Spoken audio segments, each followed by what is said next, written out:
You're listening to Podcasting Up an Octave, a podcast by Sonivia, the podcasting agency that believes that women and queer people deserve to take up space in the podcasting industry because our thoughts, voices, and stories matter. Here you'll learn how to make a dope podcast that inspires, educates, converts, and most importantly, makes your voice shine. I'm your host, Rue Spence, and I'm here to take podcasting up an octave. Let's get into it.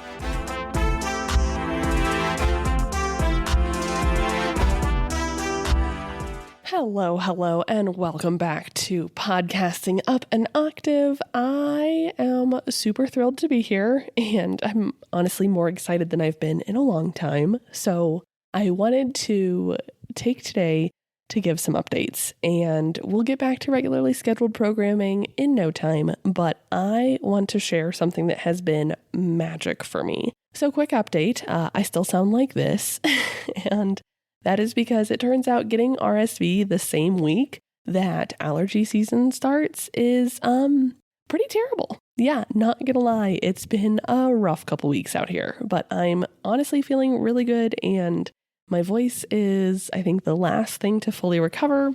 So I've been trying to treat it well, but we're still making progress there.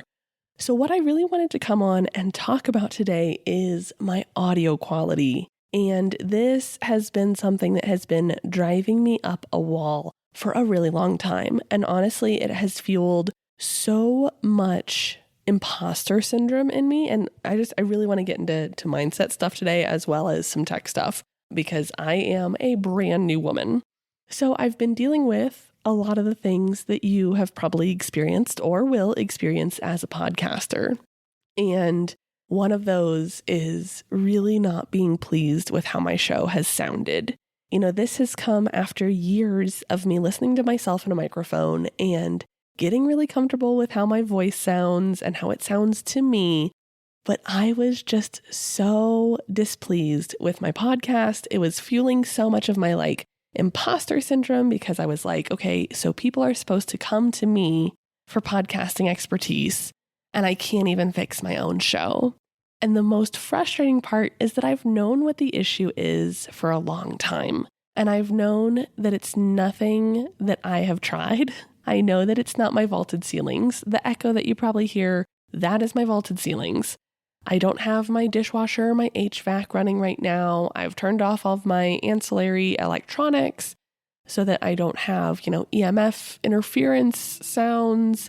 I do record by a window, and we live on a military base, so there's trucks going by. But everything that I have controlled and tested against and tried has not worked. You know that I am the microphone girl. I've got, I think we're up to 6 or so at this point, and I have tried every single one of them. I've tried condenser mics, dynamic mics, really cheap mics, really not so cheap mics, XLR cables, run through my interface, USB cables directly into my computer, USB-C cables, and I was not happy with any of it. It all had this fuzz, and it was making me lose my mind. Now, like I said, I was pretty sure I knew what the issue was. And spoiler alert, I was right, but I didn't have the capacity to fix it.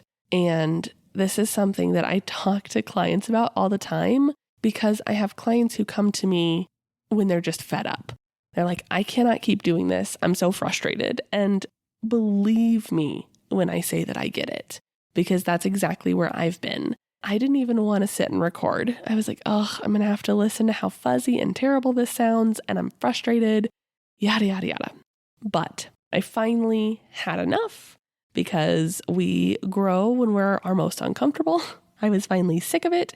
And so I went ahead and I hopped on eBay, because you know that if there's one thing I like to do, it's A, save money, while B, doing my reduce, recycle, reuse. And I bought myself some more tech because I'm going to test it out so you don't have to. And I bought myself a secondhand Zoom PodTrak P4. And this is an external recorder. It's really fabulous, and I'm going to gush about it. This little fella plugs in an XLR mic. So right now I am using the Audio-Technica ATR 2100X, It's a USB. I'm using the XLR feature on it, and I've got it plugged directly into my PodTrak. This is where the plugging in ends. It is one cable plugged from my mic to this recorder. I've also got my headphones in to monitor, but that is it. This bad boy does not plug into your computer. It has an SD card slot. You put in your SD card and then you feed that into your computer, and that's where your data is. So what was the problem and how did the PodTrak solve it? Because by this point, I knew it wasn't any of my millions of microphones. I knew it wasn't the XLR cable, the USB cable, the USB-C cable. I knew it wasn't my audio interface. I know it's not my HVAC system. What is causing the fuzz? And the answer, which I knew all along and didn't have the bandwidth to care about, was in my computer. So my computer is a road warrior. I am back and forth between Colorado and Kansas City and beyond very often, and my computer makes the journey. She works hard, and even in a case, still has a little bit of a crack on her, but we don't talk about Bruno. It's just on the back. It's fine. I am kind of notoriously tough on my gear because it travels so much. My last computer died on the way back from Germany because it got mashed in an overhead luggage. I was pretty upset to get to my destination and realize that I had like half the screen was pink and it looks like someone took a baseball bat to it, but we moved on. So anyways, because my computer's on the go, something has happened to my sound card. And it's not something that impacts listening, because everything that I listen to, whether it's Kendrick, Hosier, all of the podcasts that I edit, everything else sounds freaking fine until we get to my voice on my recordings. And I'm like, what is going on? I knew that it was the sound card. I knew that was what was up. At first, I did think that it was one of the actual inputs. I thought that I had a loose USB input, but since I tested all of my USB slots and my USB-C slot, that has been ruled out. So I know that it's something in my computer that I don't have any desire to pull the back off and get fancy under the hood. That is not something I'm interested in at this point in time. So for $90, I was able to snag this PodTrak P4 off of eBay. And let me tell you, it has made a world of difference. I am so into this little thing. And if you are someone who records on the go or someone who records with multiple people, this thing can record up to 4 separate tracks, which is fabulous and something that people who record on a computer often struggle to figure out how to do. This is a freaking godsend, and I wish that I had bought one sooner, honestly. I've known that they've existed for a long time. I've seen them, people talk about them and give them their flowers, as I fully am now doing all the time. And so I knew that this was going to be a solution potentially, and I'm so thrilled that it is. They run about $150 new, but I was able to easily find one in great shape on eBay for $90, all in with shipping. I did have to grab, so they have the SD card slot, had some SD cards laying around from cameras, but I did realize that I had to get an SD card reader for my computer because my computer doesn't have an SD card slot. So I've actually been sitting on this thing for a while, but I haven't had a chance to play with it too much because between being sick and then not having an SD card reader, I was like, well, I did something, but I wasn't able to fully test it out. So that has made a freaking world of difference. If you are not happy with how your show is sounding, if you're someone who records a lot of tracks or wants to have multiple microphones going at the same time, or you record on the go, I so freaking highly recommend picking one of these up. But this whole frustration has just made me so much more acutely aware of how much we as creators need to give ourselves grace, but also this is where I see the value of making the best show you can, of having good audio quality, because it's gotten to the point where, the mindset for me has just been like, I don't even want to promote this thing. Like, I don't even want to put it out there for people to listen to because, I am positioning myself as the expert and I can't get this in check. And, so much of that goes back to what I talked about last week with burnout, because, juggling a lot of plates and having your fingers in a lot of pies, like you only have so much you to give. And so I see so much value in doing what it takes to make your show something that you're proud of. Because here I've been doing this work behind the scenes, recording, editing, getting it up. I spend the money to host it. Like, why am I not making something I'm proud of? There are so many reasons, and a big one can be financial. I'm very fortunate to be in a position where I can just chuck $90 on what might be a solution. I get to write things off as business expenses. Life's good. But I see the privilege in that, there are a lot of people who want to make the best show, but finances are a part of it. And to that, I say, do the best with what you have. But if you are in a space where you are able to invest money and energy and time, there really is so much value in taking the steps you can to make something that you're proud of. Because I'm excited to share this. I'm excited for other people to listen to it. I'm not going to be watching my downloads go up and go, oh my God, that many people have heard me sound like this. And that's also where I see so much value in having support. Whatever that looks like, whether it's friends who are in the same niche, whether it's having a podcast professional on deck, whatever that looks like, but having someone who you can say, I'm so burned out, just make this happen. Because, had I had a little bit more bandwidth, I might have asked someone else to just handle this for me because I've known that it needed to happen, but I didn't want to learn the new tech. I'd never played with a PodTrak before, and I was like, I can't handle one more step right now. But the bottom line is that I really see the value in making something that you're proud of. Life is too short to be making something that you don't love and to be pouring the energy into making it. I've been getting a lot of messages lately from my clients actually in podcasts that they're recording. And it's funny because I notice things kind of come in cycles. And I've gotten so many times from a couple different clients in the last few weeks on the last few episodes, something with the language of, if it's not a full body yes, it's a no. Or if it's not a heck yes, it's a heck no. And that resonates so much. So something else that I've been talking about a lot with some of my clients is that you have the freedom to make content that you love. I've been talking with one of my clients about, should I be making this type of content? Should I be doing this? I'm so exhausted. And I'm like, this is your show. You get to make what lights you up. Do you have a responsibility to share information that you have? Probably. But you also have a responsibility to yourself to share it in a way that makes it feel like magic to you. And so I think giving yourself some of those freedoms to enjoy things, to play, to have fun, and to make something that you really love is one of the most important things you can do. Long-winded, a little bit on kind of the mindset stuff, but also the tech stuff that I'm super excited to share with you. I'm also really, really, really excited to share some updates with my business. And like I said, next week we'll get back to regularly scheduled programming. But I really did want to take some time because I do see you as my bestie and I want to hang out with you. I want to tell you what's up with me.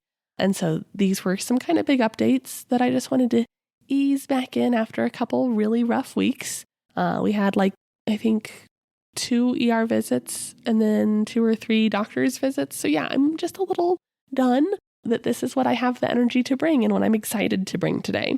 So yeah, some other things that I'm really excited to talk about that are not even fully fleshed out yet, but I have been really doing some soul searching and just kind of leaning into, like I said, these client messages that I keep hearing of if it's not a full body yes, it's a no, and trying to find more full body yeses. And so part of that is I am working on a rebrand. So Nivea is not going anywhere and the services that I offer are not going anywhere.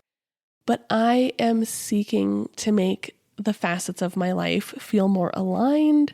So I've got some really exciting stuff coming up with that. I've got a photo shoot for some new branding photos here before too long, and I'm super stoked about that. I'm working with an amazing photographer out here in Colorado.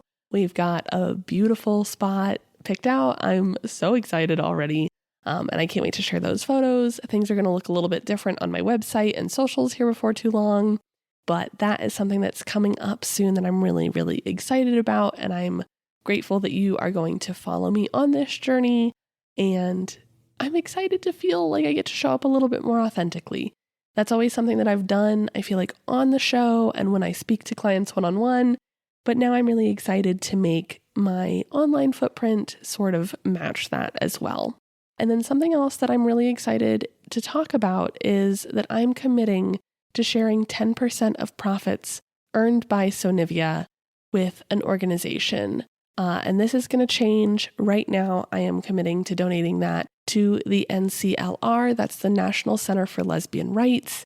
Given the climate of things, I've always believed in being personally charitable and doing the work and donating to causes. And my little baby business has finally grown to a place where I feel like it's my duty to extend that. And I'm really grateful for the clients and the customers of my digital products who have made it possible for me to give bigger.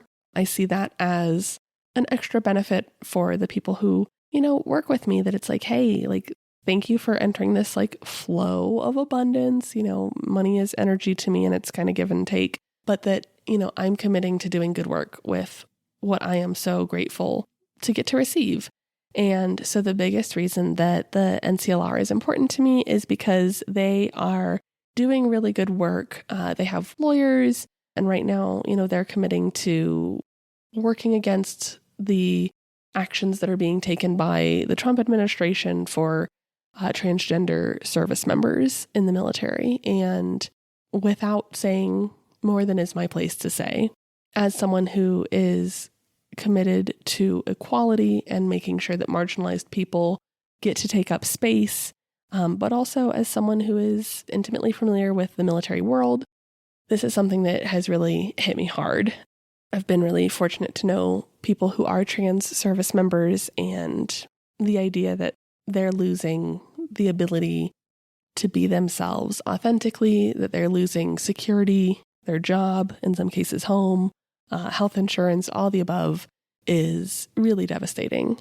And so the NCLR is really working on suits and trying to get legislation in place to reverse this and make it right. They're also doing some other really good work in the current landscape of where things are at.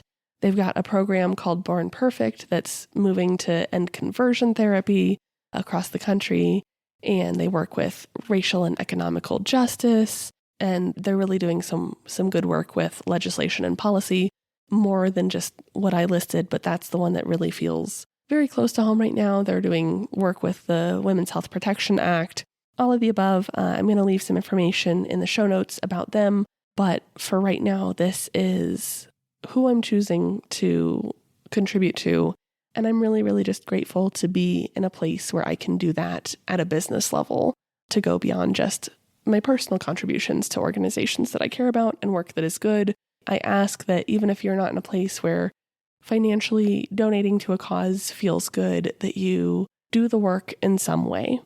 And I think there's a lot of value in the work being how you use your voice. And I certainly try to hold that responsibility here on this show, but there are a lot of ways to get involved right now. There are a lot of different levels that you can be involved at, whether that's physically by, showing up to protests, or financially, or just using your voice. There are a lot of ways that we can stand together and support each other.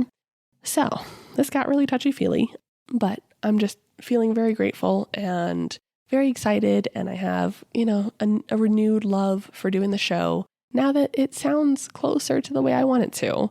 There's always room for growth and improvement, but this is a heck of a good first step. So come hang out with me on the socials. I am over on Instagram and Threads at Sonivia Studios. I will see you back here next week for a slightly less tangential episode. But thank you so much for being here, and thank you for helping me take podcasting up an octave.